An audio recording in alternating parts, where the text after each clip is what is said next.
నమో మహద్భ్యో ఋషిభ్యో గురుభ్యో నమః. త్రయస్త్రింశత్కోటిదేవతా సహిత గంగాన్నపూర్ణాంబికా విశాలాక్షి సమేత శ్రీ కాశీ విశ్వనాథాయ నమః శివాయ.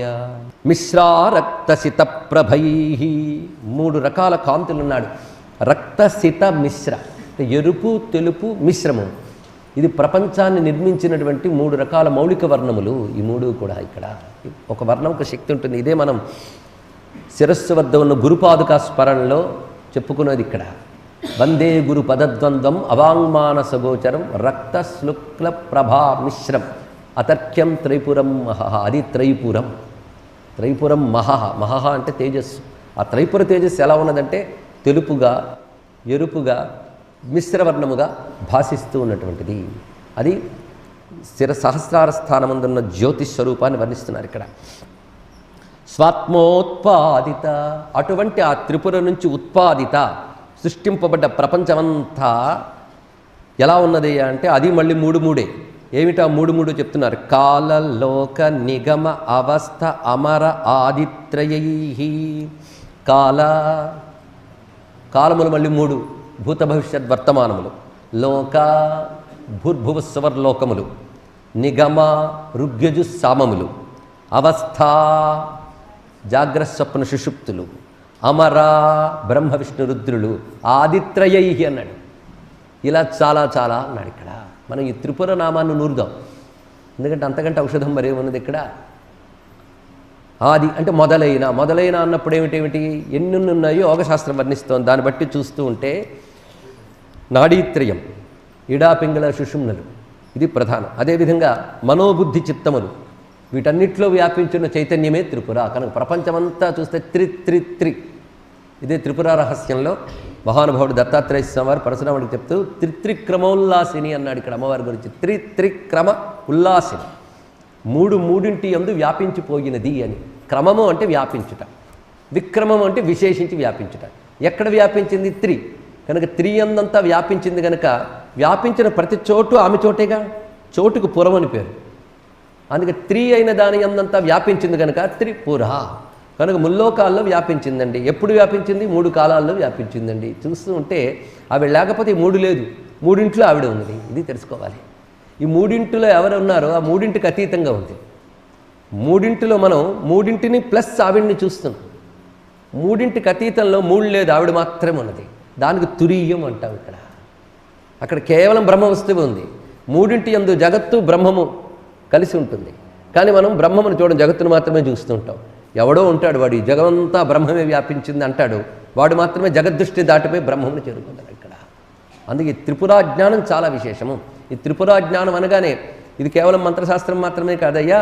త్రిపురయే త్రి విక్రమ, ఇది తెలుసుకోగలిగితే చాలు. ఇక్కడ మూడింటి యందు వ్యాపించిన వాడే. త్రేధా నిధదే పదం, అదేగా మూడింటి యందు వ్యాపించింది. అక్కడ పురుష రూపంలో అన్నావు, ఇక్కడ స్త్రీ రూపంలో ఉన్నావు. ఏవైనా యా ఉమా సా స్వయం విష్ణువు అంతే ఇక్కడ. ఇది నిజమేనండి, మీరు చెప్తున్నంతసేపు బాగుంది, అప్పుడప్పుడు నిద్ర కూడా వస్తుంది, ఏం చేయమంటారండి ఇక్కడ.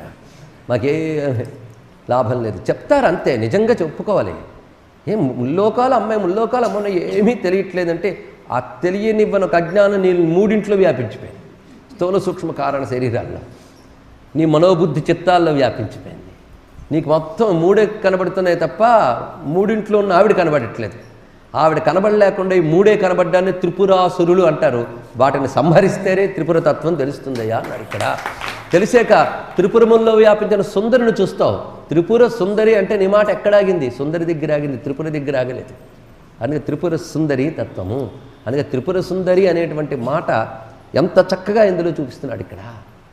ఈ విధంగా వ్యాపించిన ఆ తల్లి. ఇంకొక మాట, పురా శబ్దానికి ఎన్ని భావములు ఉన్నాయి చూడండి. పుర అంటే చోటు, పూరణాత్ పుర అన్నారు ఇక్కడ. త్రిపుర, మూడింటులు నిండిపోయింది ఆవిడ.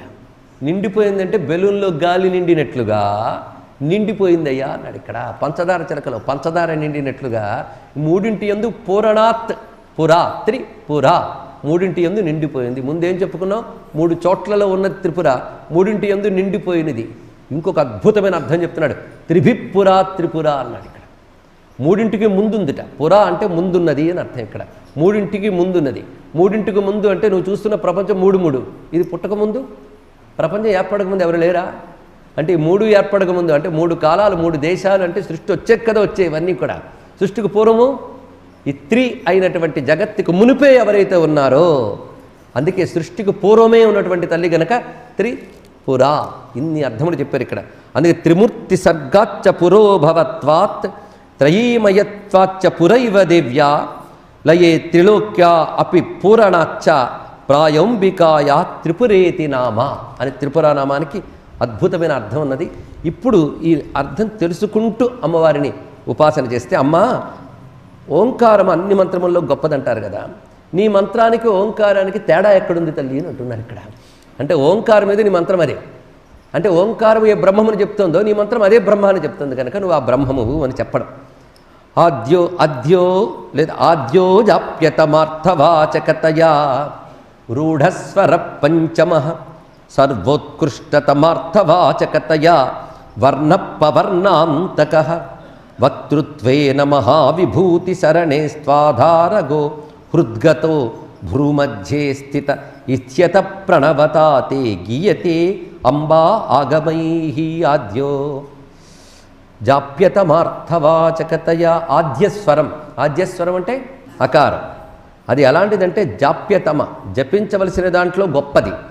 అది తెలియజేస్తున్నది దేనినో ఆ బ్రహ్మతత్వము కూడా నువ్వే అన్నారు ఇక్కడ. ముందు అకారం, తర్వాత స్వర పంచమః 5వ స్వరము అన్నారు ఇక్కడ. 5వ స్వరం అంటే అ ఆ ఈ తర్వాత ఊ 5వ స్వరం స్వర పంచమః. అది సర్వోత్కృష్టతమార్థవాచకతయా. మొదటిది జపించవలసినటువంటి పరమార్థము అని చెప్తూ ఉత్కృష్టమైనటువంటి అర్థాన్ని చెప్పేటువంటి పంచమస్వరమైన ఉకారము. తర్వాత పవర్ణాంతక, పవర్ణమునకు లేదా పవర్గాంతక అని కూడా అనొచ్చు. పవర్గాంతక, పవర్గమునకు అంతమనున్నది అంటే పాపా బాబా మ. చెప్పిన తీరు ఎంత అందంగా చెప్తున్నాడు చూడండి. ఎందుకంటే ఇలా చెప్తారు, నేరుగా చెప్పచ్చు కదా అంటే పరోక్ష ప్రియైవహి దేవాహ అంటారు ఇక్కడ. దేవతల గురించి చెప్పేటప్పుడు పరోక్షంగా చెప్పాలంటే నేరుగా చెప్పకూడదు, అది ఇక్కడున్న అందం. అందుకే అక్కడ భూతత్తు శృతి సంఖ్య అని చెప్పడం కానీ ఇక్కడ కూడా ఇంత చక్కగా తిప్పి ముందు అకారాన్ని చెప్పాడు, దాని తర్వాత పంచమ. దీన్ని బట్టి మనకి అక్షరజ్ఞానం ఒకటి ఉందని తెలుస్తూ ఉంటుంది. అంతే కదా, కొంచెం ఆలోచిస్తూ ఉంటే వస్తూ నిద్ర కూడా పోతూ ఉంటుంది ఇక్కడ. స్వర పంచమ అనడం ఇవన్నీ ఎంత విశేషంగా చూపిస్తున్నాడు ఇక్కడ. ఈ 3 ఇవి ఎంత. ఈ 3వది వక్తృత్వేన మహావిభూతి శరణే. మహావిభూతి అంటే గొప్ప ఐశ్వర్యమునకు తగ్గ మార్గము అన్నాడు ఇక్కడ. మహావిభూతి గొప్ప ఐశ్వర్యం అంటే జ్ఞానం అండి, ఇంకోటి కాదు. మహావిభూతి ఉంటుంది. ఇవి ఎక్కడెక్కడ ఉంటాయి అక్షరాలు చూపిస్తున్నాడు. ఆవు మా ఆధారగో హృద్గతో భ్రూమధ్యే. ఆధారగో అంటే మూలాధారమునందు, హృద్గతో హృదయమునందు, భ్రూమధ్యే ఇదే ఆ ఊమ. మనం ఓంకారం పలికేటప్పుడు జరిగేది అదే అన్నాడు ఇక్కడ. మనం ఓంకారం చేసేటప్పుడు ఉచ్ఛ్వాస నిశ్వాస చేసినప్పుడు పద్ధతి అయితే ఇవి తెలుసుకుని గురువుల ద్వారా చేయాలి కానీ విని చేసేయడం కాదు ఇక్కడ. కనుక ఓంకారంలో అకార ఉకార మకారములు కూడా ఈ 3టిని చెప్తుంది. ఈ 3 ఆ ఊ మ అయినప్పుడు నీ 3 కూటములు నీ 3 బీజాక్షములు కూడా అవే అయినప్పుడు ఓంకారము నీ మంత్రము ఈ రెండింటి మధ్య భేదమేముంది తల్లి అంటున్నారు ఇక్కడ. దీని యొక్క విశేషమైన భావం అది ఇక్కడ. ప్రణవమే అమ్మవారి యొక్క స్వరూపం. సరిగ్గా ఇదే భావం మీరు తీసుకోండి. త్రియక్షరీ దివ్య గంధాఢ్యా సింధూర తిలకాంచిత. త్రియక్షరి, ఆ త్రియక్షరి అనేది ఇక్కడ తెలుసుకోవాల్సింది. అకార ఉకార మకారాత్మకమైన ప్రణవమే అమ్మ. అందుకు ఓమిత్యేకాక్షరం బ్రహ్మ అని చెప్పినట్లుగా ఆ ఓమిత్యేకాక్షర బ్రహ్మము అమ్మవారి యొక్క స్వరూపమే. సంపూర్ణంగా పరబ్రహ్మ స్వరూపముగా అమ్మవారిని ఆవిష్కరిస్తున్నారు ఇక్కడ. 20వ పద్యం ఒక విధంగా మహిమ్న స్థుతుల్లో, ఏ మహిమ్న స్థుతుల్లోనైనా ఇలాంటి భావాలు ఉంటూ ఉంటాయి, మీరు గమనించండి. శివమహిమ్న స్థుతులు కూడా దీంతో ప్యారలల్ శ్లోకం ఉంది. నేను చదివిన తర్వాత ఒక్కరు గుర్తు చేసి నేను సంతోషిస్తా. మాకు ఎలా తెలుస్తుందంటే ఇక్కడ ఏకరువు పెట్టాను నేను ఒకసారి 10 రోజులు. నేను చెప్పి వెళ్ళిపోవడంతో పాటు అది వదిలేస్తే ఎలాగా కొందరు మహిమ్న స్తోత్రం పారాయణ చేస్తున్నారు అనుకుంటా. అద్భుతమైన శ్లోకం ఇప్పుడు చూస్తున్నాడు. ఇలాంటి శ్లోకాలే హైందవ ధర్మం ఎన్ని మార్గాల్లో ఉన్నప్పటికీ కూడా లక్ష్యం ఒకటే అని సమన్వయంతో చూపిస్తుంది. గాయత్రీ సశిరా తురీయ సహిత సంధ్యామయీ త్యాగమయీ ఆఖ్యాతా త్రిపురే త్వమేవ మహతాం శర్మ ప్రదా కర్మణాం తత్తద్దర్శన ముఖ్య శక్తిరపి చ త్వం బ్రహ్మకర్మేశ్వరీ కర్తార్హన్ పురుషో హరిశ్చ సవితా బుద్ధ శివస్త్వం గురు. మనిషి తరించడం కోసమని అనేక మార్గాలు ఉన్నాయి. ఒకటా రెండా? ఎవడి మార్గం వాడు గొప్పది, అదొకటి ఉన్నది ఇక్కడ సృష్టిలో. నా మార్గం గొప్పది, నీది కాదనేటప్పటికీ మన బతుకంతా అయిపోతుంది. 3 రకాల పద్ధతులు ఉంటాయండి. నా మార్గము గొప్పదే అనేది ఒక పద్ధతి. నా మార్గమే గొప్పది, పర్వాలేదు. నా మార్గమే గొప్పది, నీది కాదంటేనే ప్రమాదం. ఇప్పుడు ఆ ప్రమాదంలోనే మునిగి తేలుతుంది ప్రపంచమంతా కూడా ఇక్కడ. కానీ ధరించడానికి బోల్డ్ అనే మార్గాలు. ఎందువల్లయ్యా అంటే జివ్వుకో రుచి, పుర్రుకో బుద్ధి అనే మాట ఉంది మనకి ఇక్కడ. పుర్రుకో బుద్ధి, జివ్వుకో రుచి. అందుకు పుర్రుకొక్క బుద్ధి వలన పుట్టెనిన్న వాదములు, ఎవ్వరి వాదనలే వారికింపగు వేదములు అన్నారు ఇక్కడ. మీమాంసకులు అంటారు కర్మతోనే తరించుతో లేకపోతే పో అంటాడు ఇక్కడ. వేదాంత అంటాడు ఈ కర్మల వల్ల లాభం లేదు, మోక్షమే ప్రధానం అంటాడు. ఈ రెండూ కాదు, పో భక్తి ఒక్కటి ఉంటే చాలు అంటాడు ఇంకొకడు. ఇవేవి అక్కర్లేదండి, యోగం ఉంటే చాలు అంటాడు ఇంకొకడు. కాదండి మా శివుడిని ఉపాసిస్తే మోక్షం గ్యారంటీ అంటాడు ఒకడు. శివుడు కాదయ్యా విష్ణువుని ఆరాధిస్తే చాలా గొప్పదంటాడు ఒకడు. ఇతర దేవతలను ఆరాధిస్తే చెడిపోతావు, విష్ణువుని ఆరాధించు, సరే తక్కిన బక్క దైవముల గొల్వము అనేవాళ్ళు ఉన్నారు కదా. కానీ విష్ణువే గొప్పవాడు. ఆ విష్ణువుల వల్ల రాముడు గొప్పవాడు, కృష్ణుడు గొప్పవాడు. ఎవడు మోక్షం ఇస్తాడు? ఇద్దరు కాదని నరసింహస్వామి అన్నాడు ఒక ఆయన. ఇంకొక ఆయన కాదు శక్తి. శక్తిలో మళ్ళీ బోల్డ్ భేదాలు. ఒక ఉంచుకోవాలి కానీ ఒక దానిలో దిగితే బోల్డ్ భేదాలు కనబడుతూనే ఉంటాయి. వైష్ణవుల్లో ఎన్ని తెగల్లో, శైవంలో ఎన్ని తెగల్లో. గణపతిని మించిన వాడు ఎవడున్నాడు తరింపు చేస్తాడు. ఈ వీళ్ళందరూ అక్కడ నేను చూసామండి నాగపూర్లో. బ్రహ్మ విష్ణు రుద్రాదులు కూడాను గణపతికి దాసులు. ముందున్నది గణపతి అన్నాడు వాడు. వాడికి ఏంటంటారు? వాడు వేదమే ప్రమాణం చూపిస్తున్నాడు. ఏం చెప్తాం ఇక్కడ? ఇంకోటి ఉంటాడు సుబ్రహ్మణ్య స్వామి ప్రధానం. ఇలా ఒక్కొక్కరు చెప్తారు. ఇంతకీ ఎవరు? మీరేమో అమ్మవారు లలితని ఆరాధిస్తే చాలా తరించిపోతారంటారే. మళ్ళీ మీకు అవకాశం ఇస్తే విష్ణు పురాణం ఇస్తే విష్ణువుని మించింది లేదంటారు. ఎందుకు ఇప్పుడు ఏమిటయ్యా అంటే ఇంకోటి ఉన్నారు వేద మార్గగాములు. వీళ్ళు ఒకడు ఉంటారండి. వేద పండితులు నిజంగా నమస్కరించాలి కాదను. కానీ ఈ మధ్య ఒక వేద పండితులు ఉంటున్నాడు. విష్ణు సహస్రం చదువుతుంటే మూర్ఖులు, మాకు వేదం ఉందిగా విష్ణు సహస్రం అక్కర్లేదన్నాడు అతను. నేను స్వయంగా విన్నది మీకు చెప్తున్నాను ఇక్కడ. అంటే వేదం వల్ల కూడా ఎంత అహంకారం వచ్చింది చూడండి ఇక్కడ. వాళ్ళు ఏమంటారంటే వేదమును గాయత్రి చేస్తే చాలయ్యా అంటారు ఇక్కడ. కనుక వేద మార్గగాములు అంటే గాయత్రి ఆరాధనతో తరించిపోతామనే వాళ్ళు ఉన్నారు. ఇంతకీ ఇన్నిన్ను ఉన్న ఎవరెవరు ఏదేది చెప్తున్నారు అది ఇక్కడ చక్కగా బోధిస్తున్నాడు. అందరూ గాయత్రి ససిరా. గాయత్రి మళ్ళీ 3 పద్ధతులు గాయత్రి చెప్తున్నాడు ఇక్కడ. గాయత్రి ససిరా. ససిరా అంటే ఓ మాపో జ్యోతిర సౌమృతం బ్రహ్మభూర్భువస్వరం అని కలిపేది. అలాగే తురీయ సహిత. తురీయ గాయత్రి అంటే మనకు 3 పాదముల గాయత్రి కాకుండా 4వ పాదం పరోరజసే సవదోమని వస్తుంది. అది 4వది. తురీయ సహిత అయినటువంటి ఆ గాయత్రిని ససిరా కానీ తురీయ సహితగా కానీ సంధ్యామయై అంటే సంధ్యాకాలమనందు ఆ గాయత్రిని ఉపాసించుతూ ఉండే ఆగమముల ద్వారా ఆరాధింపబడుతున్నది త్రిపురే నువ్వే అన్నారు ఇక్కడ. అంటే పేర్లు మారేయే కానీ వేదవాదులు గాయత్రిగా దేన్ని ఉపాసిస్తున్నారో ఆ స్వరూపము తల్లి నువ్వే.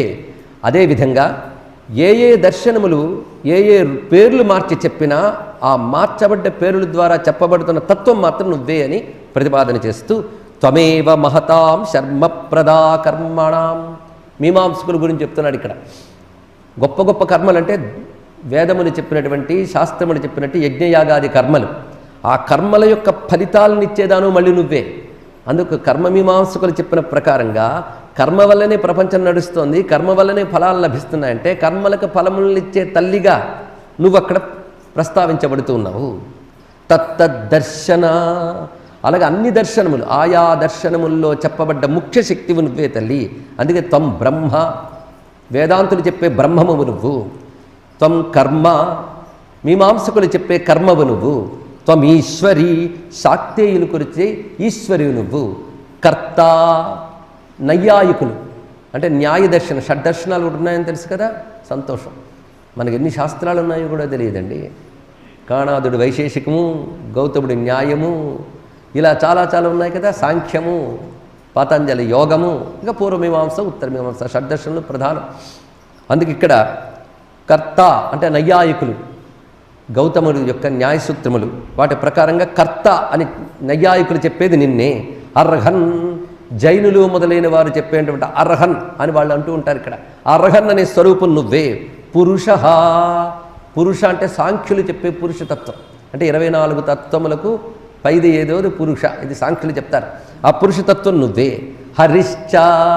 వైష్ణవులు చెప్పే హరివి నువ్వే. సవిత. సౌరులు చెప్పే సూర్యుడు నువ్వే. బుద్ధ, బౌద్ధులు చెప్పే బుద్ధుడువు నువ్వే. శివ, శైవులు చెప్పే శివుడువు నువ్వే. త్వం గురువు, నువ్వే గురువు అన్నారు. ఈ గురువు అంటే ఎవరో చక్కగా చెప్పాడండి ఈయన. గురువు అంటే సర్వపూజ్యత్వాత్ గణేశ అన్నారు ఇక్కడ. గురువు అంటే నువ్వే గణేశ్వరుడువు అన్న, గణపతివి అన్నారు ఇక్కడ. దీన్ని బట్టి ఏం ప్రతిపాదన జరిగింది ఇక్కడ? ఇలాంటి శ్లోకముల ద్వారా మనం ఆలోచించి అర్థం చేసుకోవాల్సింది ఏమిటి?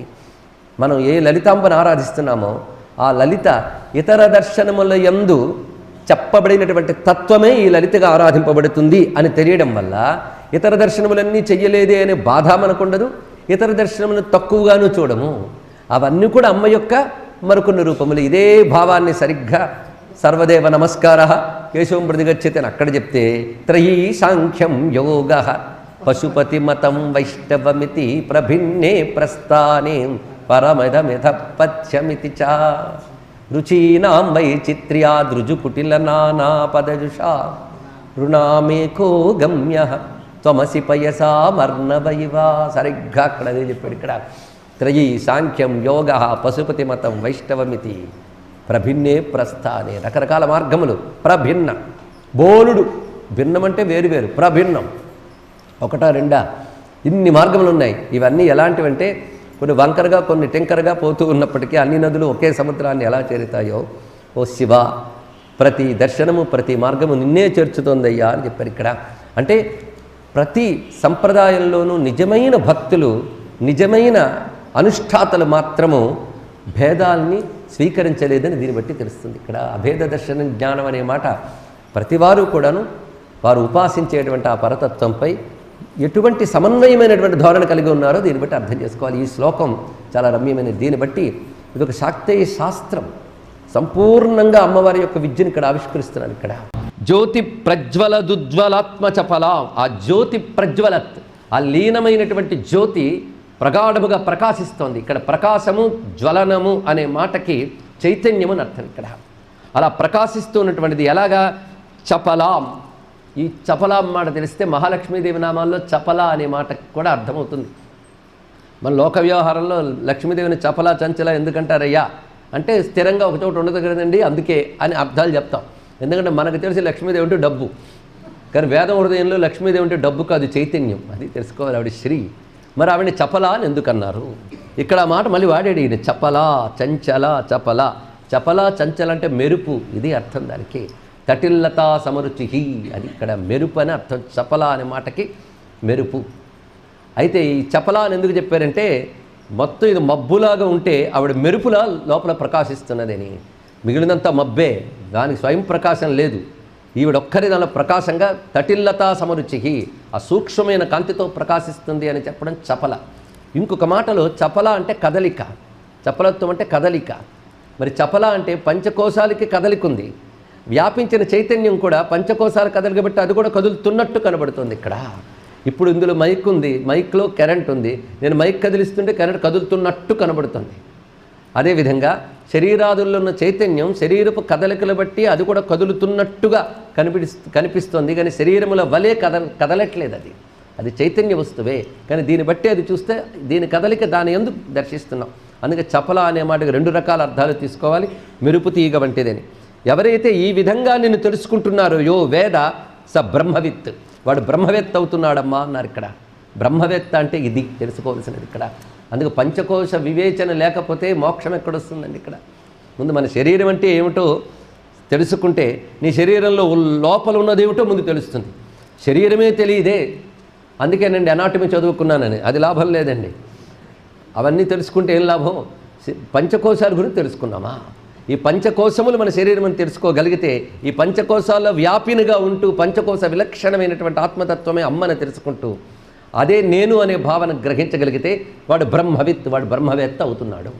నిజానికి ఈ ఒక్క స్తోత్రం రోజు మనం చెప్పుకుంటున్నాం సమగ్రమని. పరిచయం లేకపోవడం వల్ల ఇది కొత్త పుస్తకం అనిపిస్తోంది. కానీ ఇంత సమగ్రమైన స్తోత్ర గ్రంథం ఎక్కడ దొరుకుతుందో చెప్పండి ఇక్కడ. అటువైపు మంత్రశాస్త్రం అంతా చెప్పాడు. నిన్నటి రోజున అసలు భక్తి, విచారణ, యోగము ఎన్ని విశేషములు చూపిస్తున్నాడు.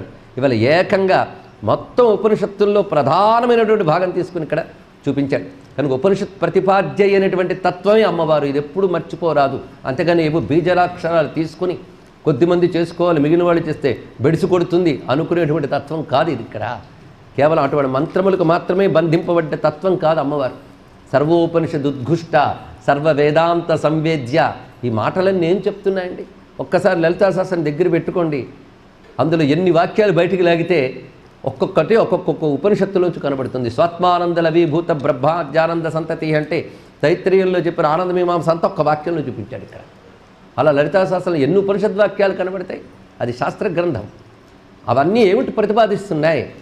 అమ్మ ఉపనిషద్వేద్య అనేది సర్వ వేదాంత సంవేద్య. ఆ తత్వాన్ని అనుభవపూర్వకంగా గ్రహించిన మహానుభావుడు దూర్వాసుడు ఈ శ్లోకంలో ఇంత చక్కగా నిక్షిప్తం చేస్తూ, ఈ తత్వం గ్రహించిన వాడు మాత్రమే త్రివిద్యా దీక్షితుడు అనిపించుకుంటాడు. అంతేగాని నాకు షోడశ అయ్యిందా, నాకు పూర్ణ దీక్ష అయ్యిందా అంటే ఏమి జయించేమండి విషయాలని? వైరాగ్యం ఏది? వివేచన ఏది? రాగద్వేషాలు జయించేమా? లంపటాలు జయించేమా? కానీ నేను పూర్ణ దీక్షాపరుడు, పాదుకాంత దీక్షాపరుడు అనిపించుకోని కుతూహలాలు మాత్రం కనబడుతున్నాయి. వాటికి ఇంచుమించు గట్టి సమాధానం చెప్తున్న సర్వశ్లోకం. సచ్చిత్తత్వమసీతి వాక్య విదితై అధ్యాత్మ విద్యా శివ బ్రహ్మాక్షై అతుల ప్రభావమహితై తత్వైస్త్రిభి సద్గురో త్వద్రూపస్య ముఖారవింద వివరాత్ సంప్రాప్య దీక్షామతో యస్త్వాం విందతి తత్వతస్తదహమిత్యార్యే సముక్తో భవేత్. పూర్ణదీక్షా విధానం ఈ శ్లోకంలో చూపించాడు ఇక్కడ. అలాగని నేను పూర్ణదీక్ష అనేటువంటి శాస్త్ర రహస్యాన్ని సభల్లో చెప్పేస్తున్నాను అనుకోవద్దు. ఇక్కడున్న విషయాన్ని గ్రహించాలి. అసలు పూర్ణదీక్ష కొంతమంది వాళ్ళకుంది, నాకు లేదే, వాడికి పంచదశ ఉందండి, నాకు షోడశ ఉందండి, ఇలాంటివి మీకు కనిపిస్తుంటాయి శ్రీ విద్యల అహంకారాలు. అలాంటి అవివేకాలను పోగొట్టడానికి దూర్వాసుడు ఇచ్చినటువంటి ఒక అత్యద్భుతమైన శాస్త్ర గ్రంథం. ఇది చదివితే మనం ఎంత పరిణతి మనస్సుకు తెచ్చుకోవాలో తెలుసుకుంటాం. ఈ రోజుల్లో ఏముందండి, గురుదక్షిణ గట్టిగా ఇస్తే ఎవడైనా పూర్ణదీక్ష ఇస్తున్నాడు ఇక్కడ. వెంటనే వీడు బోర్డు పెట్టుకుని వీడు మరో 10 మందిని తయారు చేసుకుంటున్నాడు ఇక్కడ. ఎటువంటి వాడు గురువు అవుతాడంటే త్వద్రూపస్య ముఖారవింద వివరాత్ సంప్రాప్య, నీ రూపమైన గురువు యొక్క ముఖపద్మము నుండి పొంది దీక్షని పొంది అన్నాడు ఇక్కడ. నీ రూపమైన గురువు యొక్క ముఖపద్మము నుంచి దీక్షను పొంది. ఎవరి రూపం? నీ రూపం అంటే త్వద్రూపస్య, నీ రూపం. అమ్మవారి రూపం అంటే వాడు గురువు అంటే అమ్మవారికి గురువుకి అభిన్నత. అటువంటి వాడు వాళ్ళు గురువు. ఎందువల్ల అతను అంత గొప్పవాడంటే సచ్చిత్తత్వమసీతి వాక్య విదితై అధ్యాత్మ విద్యా శివ బ్రహ్మాక్షై. ఆధ్యాత్మ విద్య వేదాంత విద్య. దానికి ఎన్ని పేర్లు అంటే అధ్యాత్మ విద్య, శివ విద్య, బ్రహ్మ విద్య అని కూడా అంటారు. శివుడు బ్రహ్మ అంటే చతుర్ముఖ బ్రహ్మ శివుడు అని కాదు ఇక్కడ అర్థం. శివ అన్న బ్రహ్మమన్న వేదం దృష్టిలో వేదాంత దృష్టిలో పరబ్రహ్మ అని ఇక్కడ అర్థం. ఇక్కడ అది శివ బ్రహ్మాక్షై అతుల ప్రభావమహితై. ఈ సత్ చిత్ తత్ త్వం 4 వాక్యములు చూడండి, చాలా ప్రధానం. అది సచ్చిత్తత్వమసీతి 4 ఉంది మొత్తం. సచ్చిత్ తత్ త్వం 4, అసి తత్వమసి అనే వాక్యములు. ఇవి వాక్య విదితై.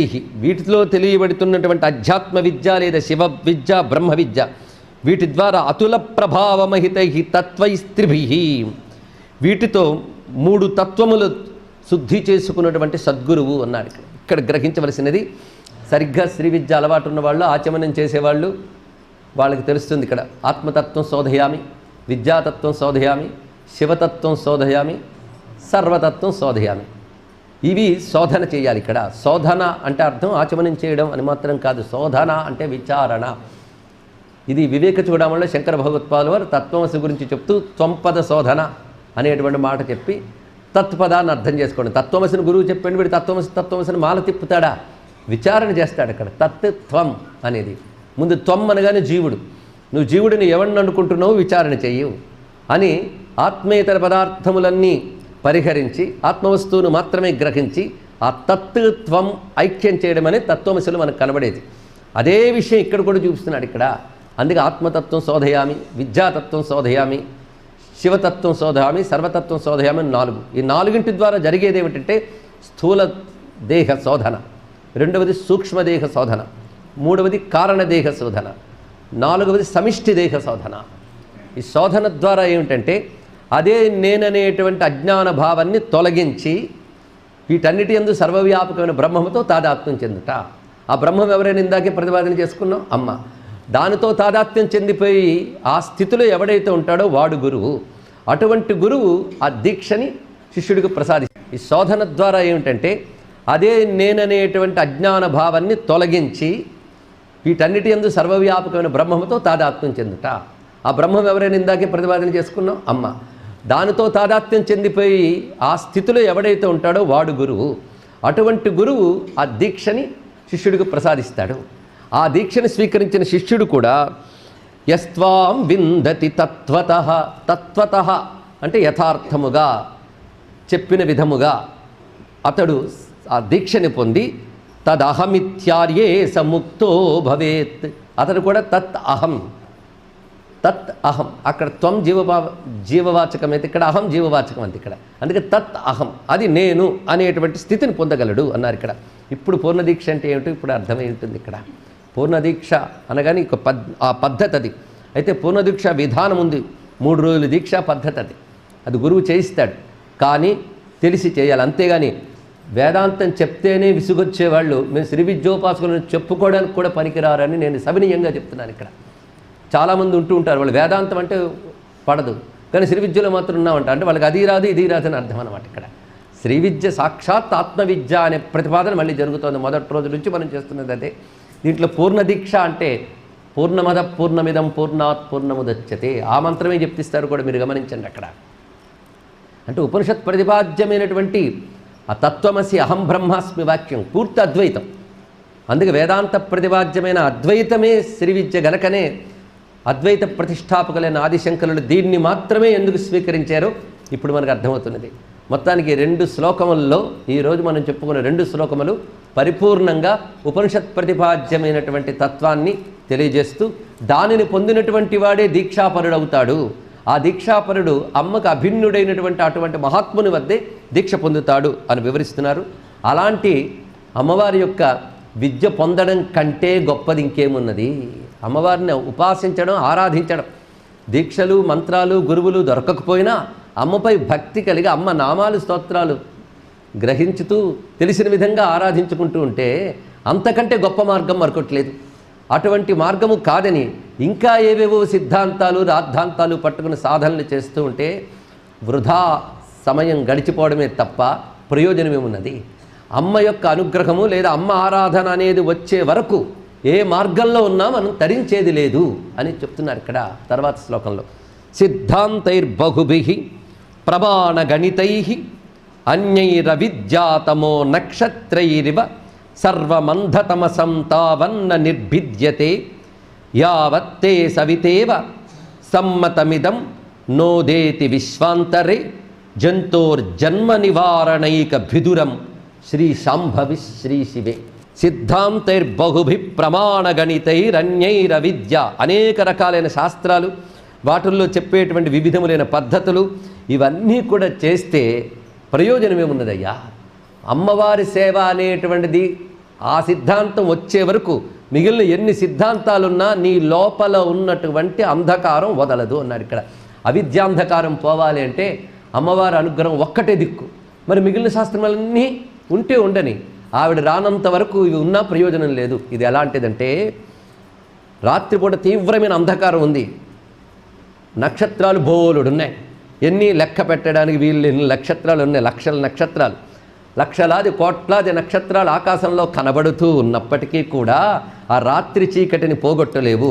ఒక్క సూర్యుడు వస్తే చాలు అంత చీకటి ఎలా పోతున్నదో అలాగే ఎన్ని శాస్త్రాలు నువ్వు దగ్గర పెట్టుకుని చదివినా నీ లోపల ఉన్న అజ్ఞానం జన్మజన్మల అవిద్యారూపమైన అంధకారం తొలగదు. ఒక్క అమ్మవారి సేవ అనే సూర్యోదయం అయిందా వెంటనే ఈ నక్షత్రాల పని లేకుండా నీకు అవిద్య తొలగిపోతుంది. దీని సారాంశం ఏంటి? అవిద్య తొలగడానికి ఆ శాస్త్రం చదివి ఈ శాస్త్రం చదివి సమయాన్ని వృధా చేయక్కర్లే. అమ్మ పాదాలను ఆశ్రయించితే అదొక్కటి చాలు, జన్మజన్మల అవిద్యను తొలగించి ముక్తినివ్వగలదు. అదే ఇక్కడ నక్షత్రైరివ సర్వమంధతమసం తావన్న నిర్భిద్యతే యావత్తే సవితా ఇవ సవితేవ సమ్మతమిదన్నోదేతి విశ్వాంతరే జంతోర్జన్మ నివారణైక భిదురం. జన్మ నివారణైక భిదురం అనే మాట చాలా విశేషం ఇక్కడ. అంటే జన్మ నివారణ, అంటే మళ్ళీ జనన మరణ పరంపరల్లో పడకుండా అవిద్యని ఛేదించడంలో అమ్మ నీ సేవ తప్ప ఇంకేమున్నది. శ్రీ శాంభవి శ్రీ శివే.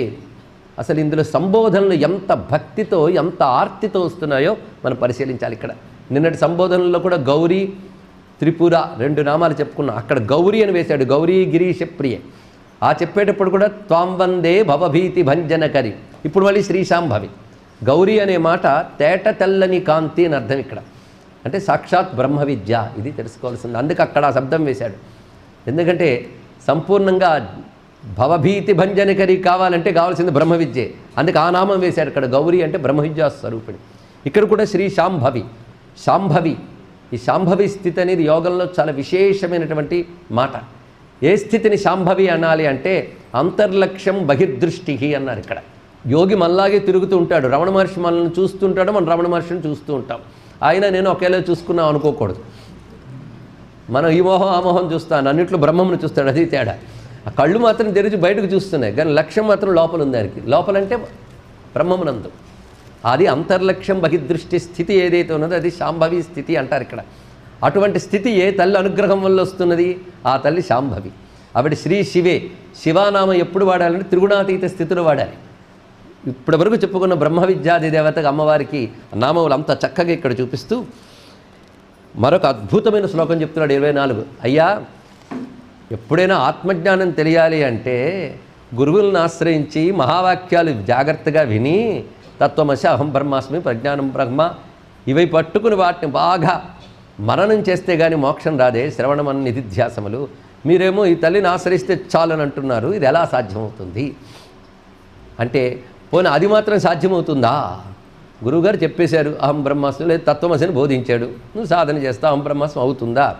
అసలు ఆత్మవస్తువుని తెలుసుకోవడానికి అడ్డుకుంటున్నావేమిటో ఆలోచించు.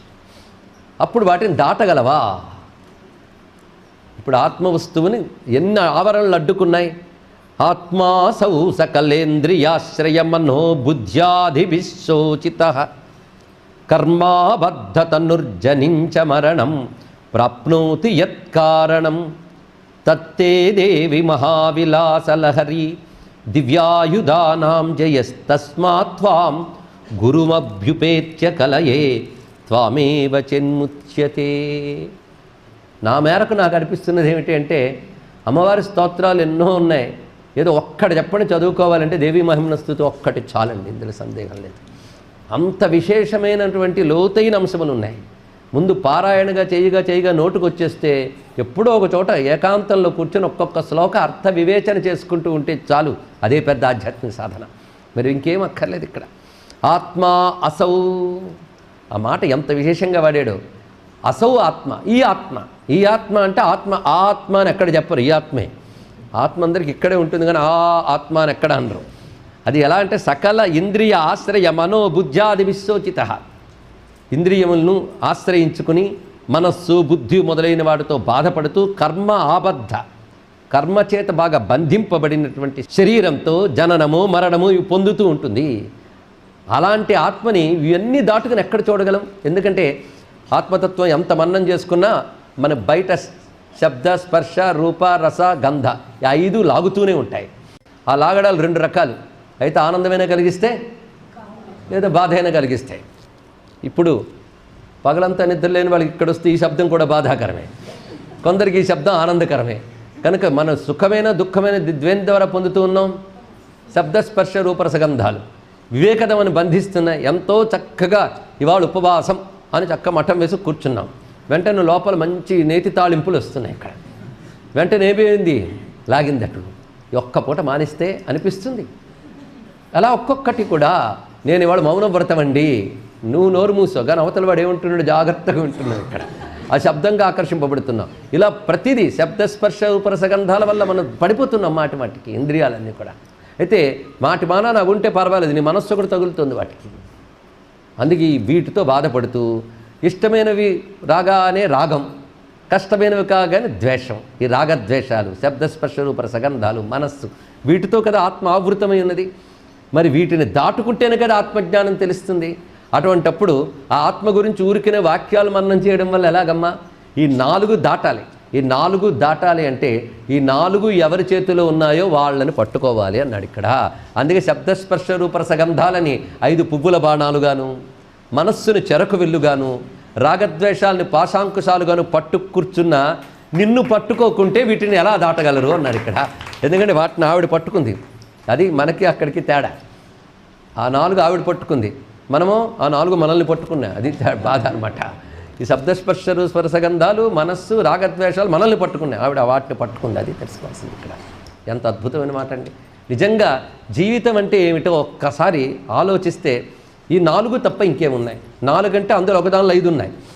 శబ్దస్పర్శ రూపరసగంధాలు కలిపి 1, పంచ పుష్పబాణాలు, అలాగే మనస్సు, రాగద్వేషాలు. మన జీవితం అంటే ఈ 4 తప్ప ఇంకేమైనా ఉందా? ఆలోచించండి ఇక్కడ. ఇంతకు తప్పేమీ లేదు, ఇదే జీవితం. ఇవి పట్టుకుని రాగము, ద్వేషం వీటి తిరుగుతున్నాం. కానీ ఏ చైతన్యం ఉండడం వల్ల ఇవన్నీ పనిచేస్తున్నాయో చూడు, ఆ చైతన్యం చేతిలో ఉన్నాం. ఆ చైతన్యమే లలితాంబ, మిగిలిన 4 ఆవిడ చేతులవే. వీటితోనే ప్రపంచం మొత్తం నడుపుతోంది ఆవిడ, ఇంకోటి ఏమున్నది? కనుక ప్రపంచమంతా ఏ 5తో నడపబడుతోందో, ఏ మహాశక్తి చేతిలో ఉందో ఆ శక్తిని ఆశ్రయిస్తే వాటిని నియంత్రించి ఆ బ్రహ్మతత్వాన్ని ఆవిడే తెలియజేస్తుంది. కనుక ఆ 4 చేతిలో పట్టుకున్న ఆవిడిని తస్మాత్ త్వాం గురుమభ్యుపేత్య కలయే త్వామేవ చేన్ముచ్యతే. అటువంటి నిన్ను గురువు అని తెలిసి ఎవడు అభ్యుపేత్య, చాలా విధివశాత్తు ఏర్పడి అపారమైన సంసార సముద్రంలో ఒక్కొక్కటి ఈ తరంగాల్లాగా తల్లి తండ్రి జన్మ ఎన్నెన్ని జరుగుతున్నాయో లెక్కలేదు. కనుక ఈ జన్మల పరంపరలపై భీతి కలిగి నిన్ను శరణు వేడిన నన్ను రక్షించమ్మా అంటున్నారు ఇక్కడ. అంటే ఇందులో దేని నుంచి రక్షించాలి? మళ్ళీ తల్లి తండ్రి పుట్టుకలు లేనటువంటి మోక్షాన్ని ప్రసాదించమని అడుగుతున్నారు ఇక్కడ. మొత్తానికి దేవీ మహిమ్న స్థితిలో ప్రార్థ్య వస్తువేది. ప్రతి గ్రంథానికి కూడా లక్ష్యం ఒకటి ఉంటుంది. లక్ష్యం తెలిస్తేనే గ్రంథం ఇప్పుడు పట్టుకోవాలి. ఇక్కడ ఈ గ్రంథం ద్వారా కోరుకుంటున్నది ఏమిటి అంటే మోక్షము, శ్రీ కైవల్య పదంబు చేరుటకునై అని పోతన గారు అన్నట్లుగా ఈ గ్రంథం కూడా మోక్ష కారణం అని చెప్తూ, అయితే తల్లి నిన్ను సేవించడం కంటే గొప్ప కర్మలు ఇంకేముంటాయి? కర్మలని చెప్తే బోల్డ్ ఉన్నాయి. ఉపవాసాలు, వ్రతాలు, దానాలు, హోమాలు, రకరకాల జపాలు. అంటే ఇప్పుడు అమ్మవారి నామ జపం, పంచాక్షర జపం వాటి గురించి కాదు. ఈ గ్రహం బాగోలేదని ఒక జపం, ఇంకో గ్రహం బాగోలేదని జపం, ఇలాంటి జపాలు చాలా చాలా చేస్తూ ఉంటాం. పైగా విద్య కోసం ఒక జపం, దరిద్రం పోవడానికి ఒక జపం, చాలా ఉంటూ ఉంటాయి. ఇలాంటి జపాలు ఉంటాయి. అలాగే సంతానములు అంటే ఇష్టాపూర్తాది కర్మల ద్వారా ఆలయాలు ప్రతిష్ఠ చేయడమో లేదా మన తటాకాలు తవ్వించడమో ఇత్యాదులన్నీ కూడా సంతానం అనిపించుకుంటాయి. అలాగే యాగాలు, ఇలా నానా రకాల కర్మలు ఉన్నాయి. అవేవైనా మనకు గతిస్తాయా? అమ్మవారి సేవ గతిస్తుందా? ఈ ప్రశ్న వేసుకుంటే వాటన్నిటి వల్ల లభించేది శూన్యమే. అవి కేవలం దేహక్షోభకరే. నిజంగా జ్ఞాన మార్గంలో భక్తి మార్గంలో మాత్రం దేహక్షోభకరమైన పద్ధతులను అంగీకరించరండి. కఠోరమైన ఉపవాసాదులు ఇవన్నీ కూడా నిజమైన భక్తి మార్గంలో జ్ఞాన మార్గంలో ఉండవు. అలాగని ముప్పూట్ల తింటారు అని కూడా చెప్పడం కాదు ఇక్కడ. అదే ప్రధానమని కాదు అక్కడ. అందుకే యుక్తాహార విహారస్య యుక్తచేష్టస్య కర్మసు, అది చాలా ముఖ్యమైనది. యుక్తాహార విహారస్య యుక్తచేష్టస్య కర్మసు యుక్త స్వప్నావబోధస్య యోగి భవతి దుఃఖ. తగిన ఆహారం, తగిన నిద్ర అనేదే చెప్పారే తప్ప అన్ని నిర్మూలనలు ఎక్కడా చెప్పలేదు, నియంత్రణలే చెప్పారు. తెలుసుకోండి ఇక్కడ. నిర్మూలన అంటే పూర్తిగా తీసిపారేయడం, నియంత్రణ అంటే రెగ్యులేషన్. ఆ నియంత్రణ అనేది ప్రధానం.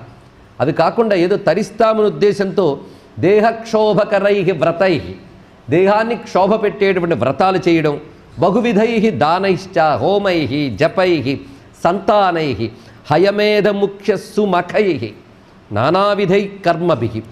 వీటి కర్మల్లో వీటిలో దోషం ఏంటి అంటే యత్ సంకల్ప వికల్ప భావ మలినం క్షాతం పదం తస్యతే.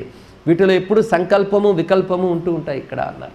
సంకల్పం అంటే చేస్తానని సంకల్పించుకోవడం, వికల్పం అంటే చెదురుట, చెల్లా చెదురు అవుట. ఈ సంకల్ప వికల్ప భావాలతో కూడుకుని నానావిధై. ఇక వికల్పం అంటే నకరోమి కరోమి ఇలాంటి సంశయాలతో కూడుకోవడం వికల్పం. ఈ సంకల్ప వికల్పాది భావాలతో మలినమవుతాయి ఈ కర్మలన్నీ.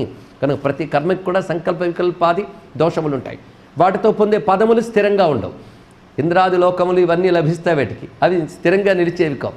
ఇప్పుడు ఈ చెప్పబడ్డ నానా విధములైన కర్మలు వల్ల ఏ ఫలం లభిస్తుందో ఆ ఫలానికి చాలా దూరంగా ఉంటుందమ్మా నీ పదము అన్నారు ఇక్కడ. ఇది దీని యొక్క విశేషమైన మాట.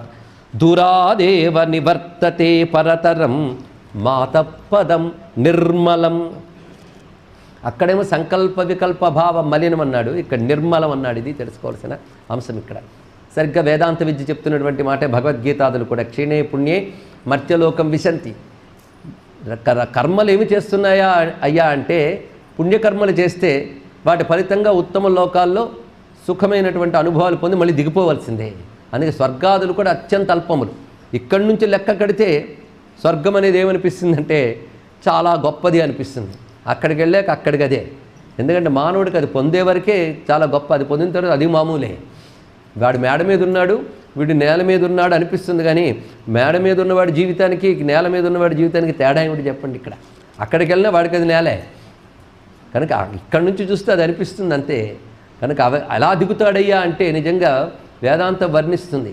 అక్కడ ఉంటాడు, కొంత సుఖం అనుభవిస్తాడు, తర్వాత పుణ్యం అయిపోయిన వెంటనే దిగేటప్పుడు ఎంత దుఃఖంతో తల ఉంచుకు దిగుతాడు. ఎప్పుడో ఒకప్పుడు దిగిపోవలసిందే అనే పరిస్థితులను సుఖపడుతూ ఉంటాడు అక్కడ. ఎంతకంటే ఇంకేం కావాలండి ఇక్కడ. కనుక ఆ అల్పములు ఈ కర్మల వల్ల లభించే ఫలములన్నీ కూడా అల్పములే. వాటన్నిటికీ కూడా దూరాదేవ నివర్తతే, దూరముగా ఉందమ్మా నీ పదము. దూరముగా ఉందంటే అతీతం అని చెప్పడం. ఎందుకంటే ఆ పదం ఎటువంటిది? లోకాతీత, గుణాతీత, సర్వాతీత. అది అటువంటిది. ఆ మాటలు ఒక్కొక్కటి ఎలా ఉంటాయండి లలితా శాస్త్రంలో. సర్వలోకాలకు అతీతం, గుణాతీతం. అది ఎలా ఉంటుందంటే శమాత్మిక, ప్రపంచోపశమం, ఉపశమాత్మం, ఉపశమవ్యమాత్మ అని చెప్పినట్లుగా అది శమాత్మిక, అటువంటి స్థితి. అది పరతరం. పరతరం అంటేనే దాన్ని మించి మరొకట్లేదు అని. పరతరం మాట పరాత్పరతరే మొదలే చెప్పారు ఇక్కడ. పరాత్ పరతరే అనే మాటకి పరాత్ అంటే సూక్ష్మాత్, పరతరే సూక్ష్మతరే, సూక్ష్మాత్ సూక్ష్మతరే, సూక్ష్మమైన వాటికంటే సూక్ష్మమైనది అన్నాడు ఇక్కడ. అందుకే ఇవన్నీ స్థూలమే, అది సూక్ష్మం కంటే సూక్ష్మం, అత్యంత సూక్ష్మది. అలాంటి పరతరం మాతః పదం నిర్మలం.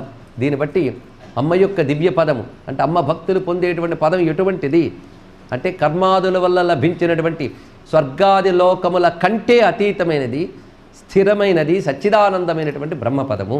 అది ఇక్కడ ప్రతిపాదన చేస్తున్నారు. ఇక్కడ ఇవన్నీ మనం పరిశీలిస్తూ ఉంటే ఉపనిషద్వాక్యములు ఇక్కడ శ్లోకాల రూపంలో మనకు కనబడుతూనే ఉన్నాయి. ఇక్కడ పంచాశన్నిజ దేహజాక్షర భవై నానావిధైర్ధాతుభిః బహ్వర్థై పదవక్ష్యమానజనకైః అర్థావినాభావితైః సాభిప్రాయవదర్థకర్మఫలదైః క్షాతైరనంతైరిదం విశ్వం వ్యాప్య చిదాత్మనాహమహమిత్యుజృంభసే మాతృకే.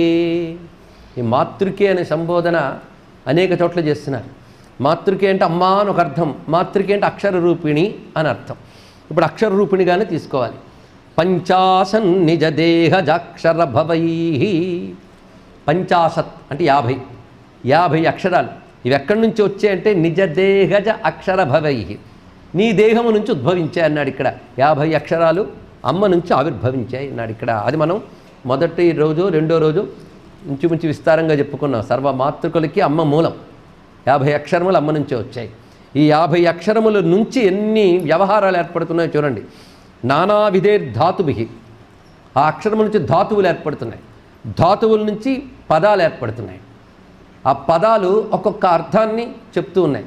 ఇలాగ బహువర్థములు చెప్పేటువంటి పద వాక్య మాన. మాన అంటే ఏమని చెప్పుకున్నాం గుర్తుందా? శాస్త్రం. కనుకనే అక్షరములు, అక్షరముల నుంచి పదములు, పదముల నుంచి వాక్యములు, వాక్యముల నుంచి శాస్త్రములు, ఆ శాస్త్రముల్లో రకరకాల అర్థాలు, రకరకాల అభిప్రాయాలు, ఆ శాస్త్రముల ద్వారా అనుసరించే రకరకాల కర్మలకి ఫలములు, ఇలాగా విస్తరించి ఏర్పడుతూ ఉన్నది ఇదంతా. ఇంతటికి కారణమేవి? 50 అక్షరాలే. 50 అక్షరాలకు కారణం ఎవరు? ఆవిడ. కనుక ఈ 50 అక్షరాలు ఇన్ని శాస్త్రములకు ఏర్పడినప్పుడు ఈ 50 అక్షరాలను మనం ఒక్కసారి గుర్తు తెచ్చుకుంటే విశ్వం వ్యాప్య, విశ్వమంతా వ్యాపించి ఉన్నవంతా 50 అక్షరాలే. కానీ 50 అక్షరాలు సమాహార ద్వంద్వము అనేటువంటి సూత్ర ప్రకారంగా చూస్తే 2 అక్షరాల మధ్య ఉన్నాయి. ఆ హా, ఆ హా ఇది ప్రధానం. కనుక ఆ హా ఈ రెండింటి మధ్య ఉన్నాయన్నాడు ఇక్కడ. నాదంగాని ఇస్తే ఆ హం అయింది ఇక్కడ అన్నాడు. ఇక్కడ కానీ అకారంతో మొదలుపెట్టాం, హకారంతో పూర్తి చేసాం. ఆ హ రెండు ఒకటే చూడండి. దానికి ఆకాశతత్వం కలిసింది హకారంలో, అంతే. ఇక్కడ ఆతో పూర్తయి ఆతో మొదలై హాతో పూర్తయి. నిజానికి హాలో కూడా అకారం ఉంది, కానీ ఆకాశతత్వంగా నొక్కి చెప్తే హా అయిందంతే. ఆ హ పక్కన సున్నా పెడితే అహం అయింది. సున్నా పెడితే మంత్రత్వం వస్తుంది, నాదం ఏర్పడుతుంది. సున్నా అంటే నాదం, అనుస్వారం. కనుక అహం అంటున్నాం ఇక్కడ. ఈ అహం అని రెండిట్టంటే అట్ట చూడండి, జాగ్రత్తగా పరిశీలించండి. అహం అంటే అక్షరములు. అహం అహం అని ఎవరంటారు? ఎవడు అనగలడో వాడు. అంటే ఎవడికి చైతన్యం ఉందో వాడు అంటాడు. ఇక్కడ ఇంకేముంది? చైతన్యం లేనిది అహం మనదు, అంతే కదా. కనుక చైతన్యం యొక్క ఎక్స్ప్రెషన్ అహం. కనుక ఎక్కడ చైతన్యం ఉంటే అక్కడ అహం అహం అనేది ఉంటుంది. కనుక అసలు జీవుడి జపం అహమే, అదే హంసహ అన్నారు ఇక్కడ. ఇంకోటి ఏమున్నది ఇక్కడ? అది అహంసహ. అందుకే ఈ ఒక్క తత్వమే సర్వశాస్త్రములకు ముఖ్యం. అందుకే ప్రపంచమంతా నమస్కరించేటువంటి తత్వవేత్త రమణ మహర్షి అహమహమనే చెప్పారు కదా మొత్తం ఆ జీవితంలో. హృదయ కుహర మధ్యే కేవలం బ్రహ్మమాత్రం అహమహమితి సాక్షాత్ ఆత్మరూపేణ భాతి హృది విషమనసాత్వం చిన్వత మధ్యతావా పవన చలనరోధ ఆత్మనిష్టో భవత్వం. రమణ మహర్షి యొక్క మాట. అక్కడ అహమహమితి అన్నాడు, దుర్వాసుడు ఇక్కడ చెప్పాడు చూడండి. చిదాత్మనా అహమహమిత్యుజృంభసే మాతృకే. ఎంత అందమైన శ్లోకం అండి ఇది, అంత విశేషంగా చెప్తున్నాడు. చిదాత్మన అంటే లోపల చైతన్య స్వరూపముగా అహముగా ఉన్నావు, అక్షర రూపముగా అహముగా ఉన్నావు. రెండు అహములు నువ్వే. ఇది తెలుసుకోవలసినటువంటి విషయం. మొత్తానికి మన ఋషులు గొప్ప పని చేశారండి. ఎన్ని లోక వ్యవహారాలు ఉన్నా అహంలోనే, ఎంత ప్రపంచ వ్యవహారం ఉన్నా అహంలోనే అన్నాడు ఇక్కడ. అంతే. ముందు తాగలిగితే మూడు లోకములు అన్నాడు అన్నమయ్య. ముందు నువ్వు అహం అంటేనే కదా ప్రపంచం. నీ అహం మూసుకుపోతే ప్రపంచమే లేదు. మనం కన్ను మూసుకుంటే మనకు ప్రపంచం లేదు, అంతవరకు చాలు. అవునా లేదా? కనుక ముందు నీకే ప్రపంచం. అదే విశ్వం దర్పణ దృశ్యమా నగరీతుల్యం నిజాంతర్గతం పశ్చన్నాత్మని మాయయా బహిర్వోద్భూతం యథానిద్ర. బయట ప్రపంచమే లేదన్నాడు ఆయన. అది అర్థం కావాలంటే ముందు ఎంత మనం ఈ నిద్ర వదలలో అంత గొప్పగా చెప్పాడు. నీ లోపలిదే, బయట ఏమీ లేదన్నాడు ఇక్కడ. బయట ఉన్నట్టు అనుకుంటున్నావు, కేవలం నీ లోపలిది అది అన్నాడు ఇక్కడ. ఎంత విశేషంగా చెప్పాడు ఆ మాట. కనుక అహంలోనే అంతా ఉంది. ఆ మాట చాలు. అహంలోనే అంతా ఉంది. నువ్వు వ్యవహరించే శాస్త్రములన్నీ అహంలోనే ఉన్నాయి. నువ్వు వ్యవహరించే ప్రపంచమంతా అహంలోనే ఉంది. ఆ అహం అమ్మ రూపము, అది చూపిస్తున్నాడు ఇక్కడ. అందుకే అహమిత్యేవ విభావయే భవాని మాట కూడా అంతలో తేనిదే. అది కేవలం నేను లలితాదేవిని భావిస్తున్నానని చిన్న భావం కాదు ఇక్కడ. కనుకనే అహం మాతృగా స్వరూపమంతా విశ్వం వ్యాప్య చిదాత్మనా అహమహమిత్యుజృంభసే మాతృకే అని నమస్కరిస్తూ ఒక్కసారి శ్రీచక్రంపై అమ్మవారిని మన హృదయంలో ప్రతిష్ఠ చేస్తూ ఉన్నారు. తర్వాత శ్లోకంలో శ్రీచక్రం శృతిమూలకోశం ఇతి తే సంసారచక్రాత్మకం విఖ్యాతం తదధిష్ఠితాక్షర శివజ్యోతిర్మయం సర్వతః ఏతన్మంత్రమయాత్మకాభిరరుణం శ్రీసుందరీభిర్వృతం మధ్యే బైందవ సింహపీఠలలితే త్వం బ్రహ్మ విద్యా శివే. శ్రీచక్రం శృతిమూల కోశం. కోశము అంటే కత్తి పెట్టే ఓరానికి కోశము అని అంటారు, ఏదైనా దాచుకునే వస్తువు. అలాగే శృతి మూల కోశం అంటే వేదములన్నీ దాగి ఉన్న చోటు శ్రీచక్రం అన్నారు. ఎందుకంటే శ్రీచక్రం ప్రధానంగా బిందు వికసనమే శ్రీచక్రం. బిందువు 3 బిందువులైంది. ఆ 3 బిందువులే ఋగ్యజుస్సామములు, అకార ఉకారం అకారములు. అకార ఉకారం అకారముల నుంచే వేద విద్యలన్నీ ఉద్భవించే గనక శృతిమూల కోశ ఇతితే సంసార చక్రాత్మకం. శ్రీచక్రం యొక్క స్వరూపం చూడండి, అది సంసార చక్రాత్మకం. సంసారం అంటే విశ్వం అనే అర్థం ఇక్కడ. విశ్వచక్రం, విశ్వము దేశ కాల అని ప్రధానంగా ఉంటుంటుంది ఇక్కడ. దేశకాలములు చక్రరూపములుగానే చెప్పబడుతుంటాయి. అంటే పునఃపునరావృత్తి, మాటికి వస్తూ పోతూ ఉండడం ఈ చక్రం యొక్క లక్షణం. కనుక ఈ సంసార చక్రాత్మకమైనటువంటి తత్వం, ఈ దేశ కాల చక్రముల యందు వ్యాపించిన చైతన్యమే శ్రీచక్రమునందు ఉపాసింపబడుతున్నది. అది చెప్పబడుతున్నది ఇక్కడ. విఖ్యాతం తదధిష్ఠితాక్షర శివజ్యోతిర్మయం సర్వతః. తదధిష్ఠిత, ఆ శ్రీచక్రమునందు అధిష్ఠితమై ఉన్నది ఏంటంటే అక్షర శివజ్యోతిర్మయం. శ్రీచక్రంలో మాతృకావర్ణములు విస్తృతి కనిపిస్తున్నది కానీ అక్షరమయం. శివజ్యోతిర్మయం అనే అద్భుతమైన మాట చెప్పాడు ఇక్కడ. శివజ్యోతి అంటే శివశక్త్యాత్మకం అయినటువంటి తత్వం అది. ఒక జ్యోతి నుంచి ఎలాగైతే కాంతి పుంజములు వస్తూ ఉంటాయో ఆ శివజ్యోతి నుంచి వచ్చిన కిరణములతోనే ఆ శ్రీచక్రము వ్యాపించబడుతున్నది. ఈ సరిగ్గా బిందువు వద్ద శివశక్త్యాత్మకమైనటువంటి స్వరూపాన్ని చూస్తే అక్కడి నుంచి ప్రారంభమైన 8 ఆవరణలు కూడా అందు నుంచి వచ్చిన కిరణాల్లా ఉంటూ ఉంటాయి.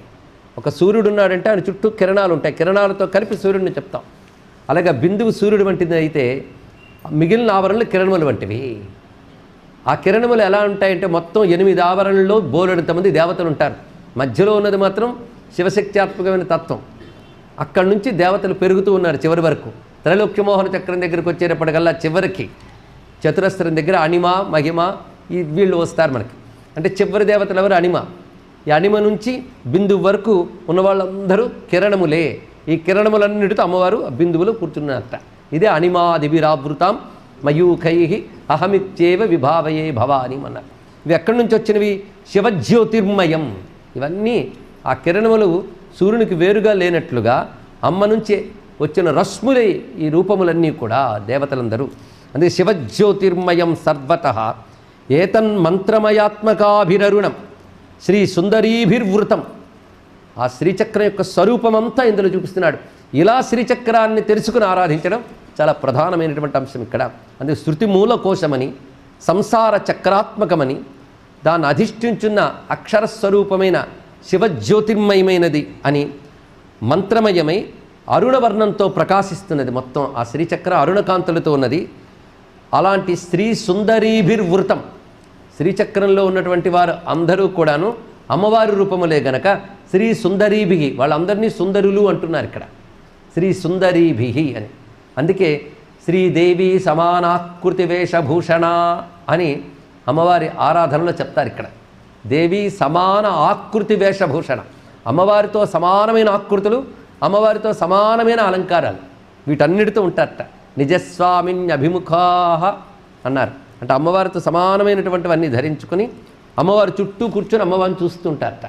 అలా మొత్తం 8 ఆవరణలో అంతమంది దేవతలు, అణిమ మొదలుకొని చివరి వరకు వశిని, కామేశ్వరి, మూదిని, విమల, అరుణ, జైని, సర్వేశ్వరి, భగమాలిని, వజ్రేశ్వరి, కామేశ్వరి, అక్కడి వరకు.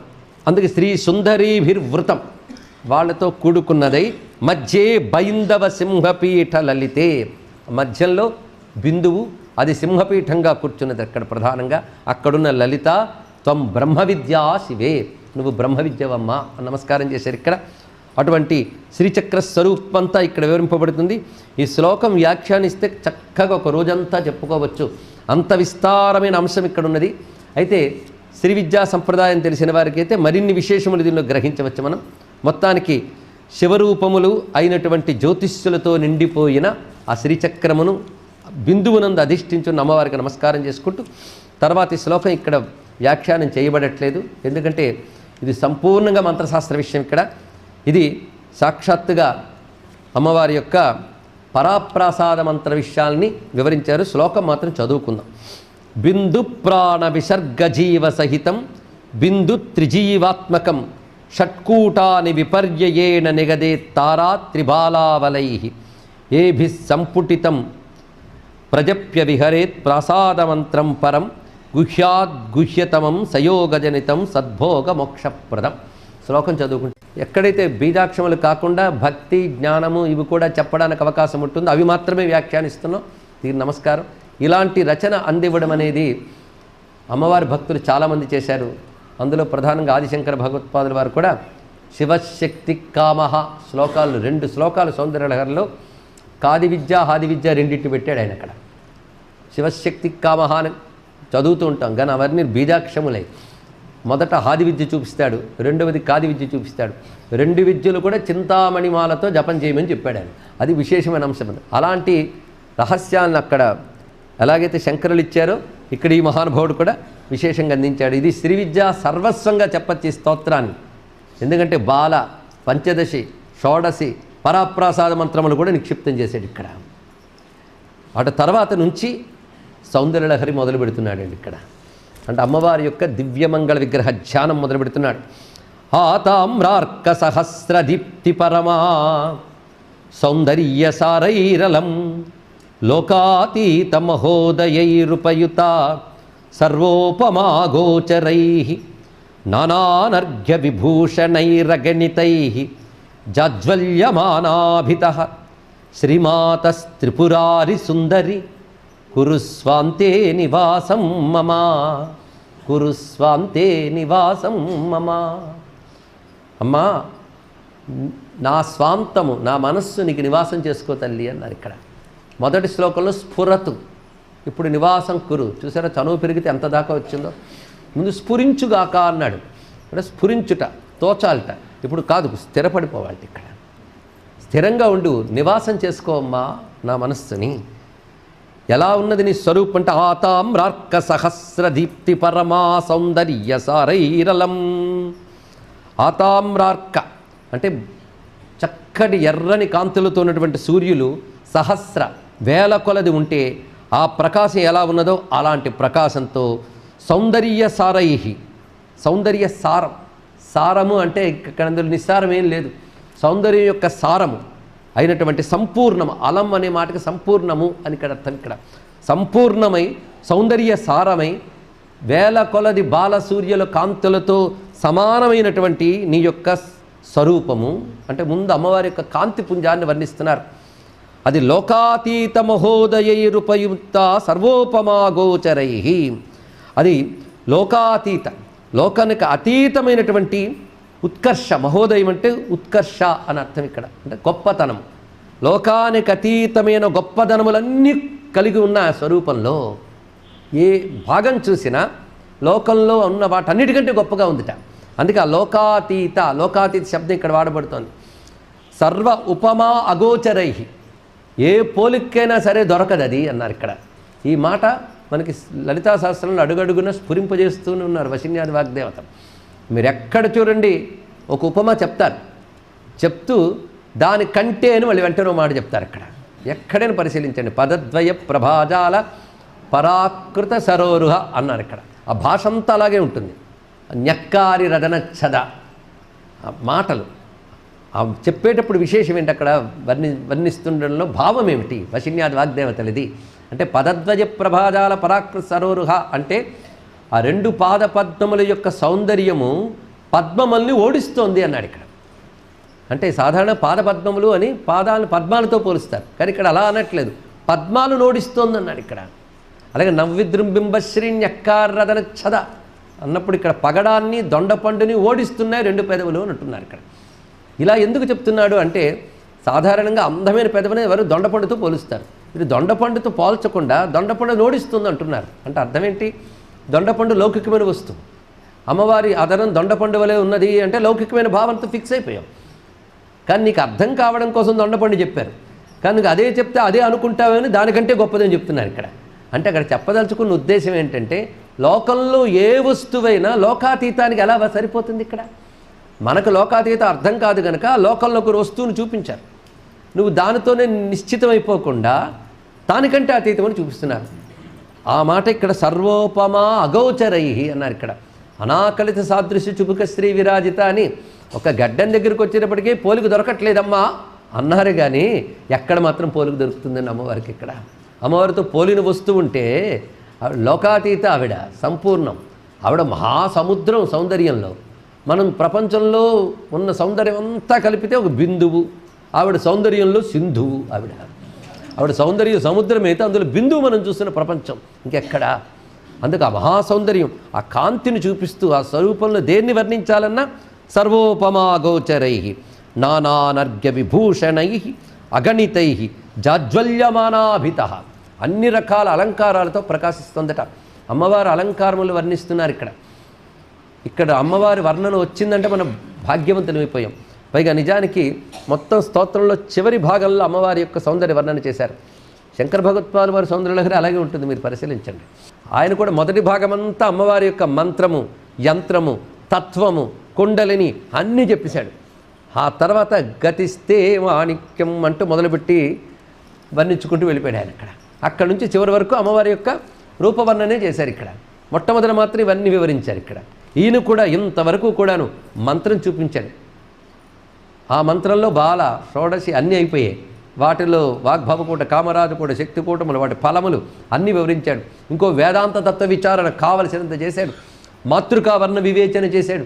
ఏం విడిచిపెట్టాడండి, అన్నీ చేసి ఇప్పుడు అమ్మవారి దగ్గర స్థిరంగా కూర్చుని ఆ స్వరూపాన్ని వర్ణిస్తున్నాడు. ఇక్కడ వర్ణించడమే కాదు, ఆ స్వరూపం నా మనసులో ఉండిపోవాలన్నాడు. ఇంకేం కావాలి ఇక్కడ అంటే? ఇంతవరకు చెప్పిన విషయమంతా కలిసి ఒక రూపం ధరిస్తే ఆవిడ లలితాంబ. అది తెలుసుకోవాల్సింది.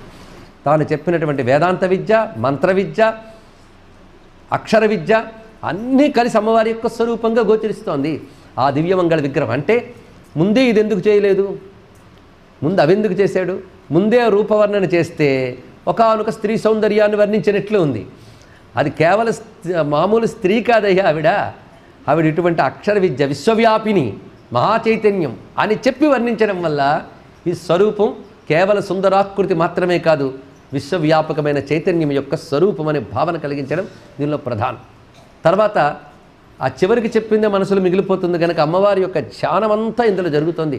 కనుక ఇది అమ్మ రూప వర్ణన అనుకోవద్దు, అమ్మ రూప ధ్యానం అనుకుందాం మనందరం కూడా. ఈ పరమపావనమైన మహర్నవమి ఘడియల్లో అమ్మవారు ఆవిర్భవించారు హృదయంలో. మనకి ఆవిర్భవించిన ఆవిడని స్థిరంగా ఉండాలని దుర్వాసుల వరే మనము కోరుకోవాలి. పైగా నానానర్ఘ్య విభూషణై అగణితై జాజ్వల్యమానా అభిత. ఆవిడ ప్రకాశంతో దిగ్దిగంతాలు వెలిగిపోతున్న అమ్మ యొక్క వెలుగుతో నిజారుణ ప్రభాపూర మధ్యబ్రహ్మాండ మండల అన్నట్లుగా ఇంకా ఆవిడ ధరించిన వివిధములైన ఆభరణములు, ఆవిడకేం కొదవండి ఆభరణాలకి, ఐశ్వర్యాల తల్లికి. అందుకే పాదముల నుంచి శిరస్సు వరకు ఉన్నటువంటి ఆభరణములు కాంతులతో చుట్టూ వెలిగిపోతున్నాయి ఇక్కడ. ఎందుకంటే అమ్మవారి ఆభరణములు కూడా చైతన్య వస్తువులే, మంత్రస్వరూపాలు, వాటి వెలుగులు నిండిపో ఉన్నాయి. అలాంటి తల్లి నీ స్వరూపము శ్రీమాత త్రిపురారి సుందరి. అది మర్చిపోకూడదు, శివశక్త్యాత్మిక. వెంటనే అయ్యవారిని ఒక్కసారి తలంచుకున్నది. అలాగా అమ్మని అయ్యని కలిపి తలంచుకోవాలి. శివశక్త్యాత్మకమైన స్ఫురణ చూపిస్తున్నాడు ఇక్కడ. అందుకే శ్రీమాత త్రిపురారి సుందరి. త్రిపురారి అంటే శివుడు, త్రిపురాసుర సంహారకుడు, ఆయన యొక్క సుందరి. త్రిపురారి సుందరి కురుస్వాంతే నివాసం మమ, నా హృదయంలో నివసించమ్మా అని అంటున్నారు. ఆ నివసించే అమ్మ ఎంత అద్భుతంగా ఉంటుంది. అమ్మ యొక్క చేతుల్లో ఉన్న ఆయుధాలు, ఆ పాదములు, ముఖము, ఇవన్నీ కూడా వర్ణించబోతూ ఉన్నారు ఇక్కడ. పైగా వాటి ధ్యాన ఫలాలు కూడా చూపిస్తాడు. అమ్మవారి యొక్క 4 ఆయుధాలని ధ్యానించడం వల్ల వచ్చే ప్రయోజనం చూపిస్తాడు. అవన్నీ మనం రేపటి రోజున సంపూర్ణంగా తెలుసుకుందాం.